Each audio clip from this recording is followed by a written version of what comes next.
Et en ce vendredi veille de week-end, on entame tout d'abord cette édition matinale par la contre-attaque des patrons de bars lillois face à la mairie. Je vous rappelle tout de même l'origine de la discorde depuis plusieurs semaines. La nouvelle charte de vie nocturne édictée par la municipalité et la réduction des heures d'ouverture 4 jours par semaine de 3h à 1h du matin, soit 8 heures de travail hebdomadaire de perdu selon les professionnels de la nuit. En conséquence, 30 à 50% de chiffre d'affaires en moins et une centaine d'emplois menacés selon eux. Résultat, les patrons de bars et de boîtes menacent de déposer un recours devant le tribunal administratif si la mairie n'ouvre pas de nouvelles négociations. Les professionnels se disent en fait trahis par Martine Aubry et la municipalité. Cette décision de fermeture anticipée ayant été prise sans concertation selon eux. Écoutez ainsi Thierry Grégoire, président de l'UMIH dans le Nord-Pas-de-Calais. Il rencontrait Paridil Gunaï et Fanny Bourdillon. Si la maire de Lille ne comprend pas l'attractivité de nos métiers et qu'elle croit un instant qu'elle réglera les problèmes d'ivresse publique manifeste, de bagarres, etc., de nuisances, si elle croit qu'en réduisant l'horaire d'ouverture des bars, c'est la solution, c'est faux. À Nantes, ils ont voulu le faire, ils l'ont fait. À Rennes, ils ont voulu le faire, ils l'ont fait. Ils sont tous revenus en arrière. Donc preuve en est que ce n'est pas la solution.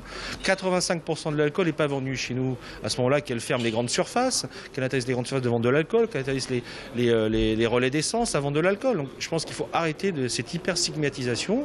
Nous, ce qu'on veut, c'est revenir à un débat serein, un dialogue. Si ce dialogue ne nous est pas permis, pour dialoguer, il faut être deux. Aujourd'hui, il n'y a que nous. Donc si la maire de Lille ne veut pas ce dialogue-là, ça se terminera à la barre du tribunal.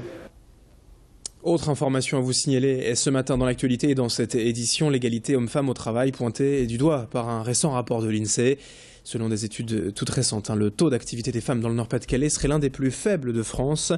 Les chiffres montrent en effet un taux de chômage des femmes plus important de 2 points comparé à celui des hommes. Alors bien sûr, depuis 40 ans, il y a eu du progrès en France avec l'accès des femmes aux postes à responsabilité, mais cela ne concerne finalement que certains secteurs comme l'enseignement, la santé ou l'action sociale. De même, dans les métiers plus qualifiés, les opportunités d'évolution et de carrière sont moindres pour les femmes.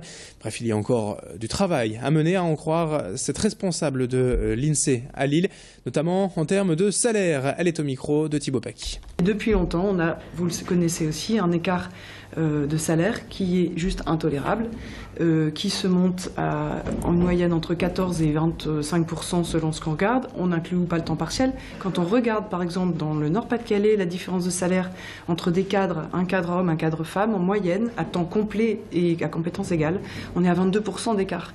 Et ça, ce sont des choses que grâce à l'INSEE, on peut mettre à jour. Ce qui nous permet d'être juste, ce sont les chiffres. Et c'est pour ça que l'étude INSEE a été faite et décidée en partenariat avec le Conseil régional, le rectorat, qui ont signé avec nous la convention vers des territoires d'excellence en matière d'égalité professionnelle.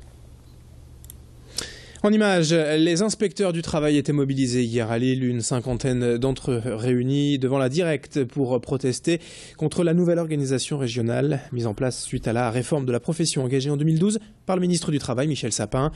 Concrètement, après redécoupage des secteurs régionaux, certaines zones se sont retrouvées sans inspecteurs attribués et la charge de travail supplémentaire a donc été affectée à du personnel déjà employé ailleurs. Une activité de surcroît qu'ont refusé 8 inspecteurs dans la région, dont une dans la métropole lilloise, ce qui leur a valu à tous une convocation disciplinaire. Les syndicats s'en sont bien sûr mêlés et ces entretiens individuels sont devenus collectifs, mais pour le moment peu d'avancées. D'autres rencontres sont prévues toutefois aujourd'hui. Explication complémentaire avec ce représentant du syndicat CGT hier au micro de Rémi Pem.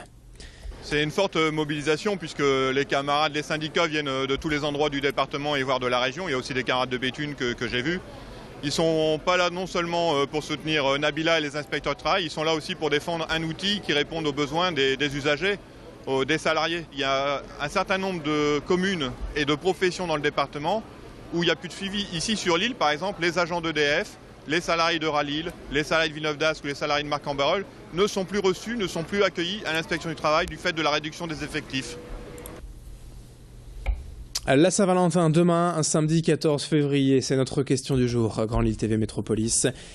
Outre plusieurs belles soirées, notamment au musée, au Palais des Beaux-Arts de Lille, dont on parlera tout à l'heure lors du prochain quart d'heure, avez-vous prévu quelque chose avec votre moitié demain soir, ou même si vous êtes célibataire pour peut-être retrouver l'amour.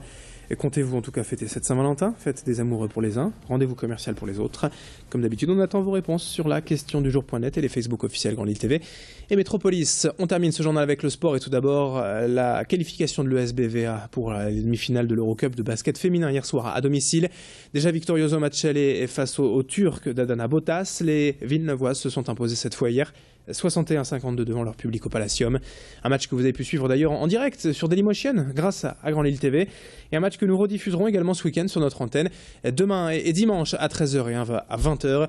Notez qu'en demi-finale, les Villeneuvoises affronteront les Israéliennes du Maccabi Bnot. On en reparlera.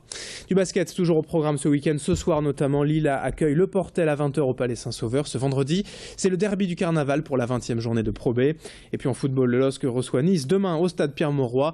25e journée de Ligue 1, coup d'envoi demain 20h entre Lille et Nice. 7h36 en direct sur Grand Lille TV dans un instant à suivre la météo et l'infotrafic. Très belle journée à toutes et à tous.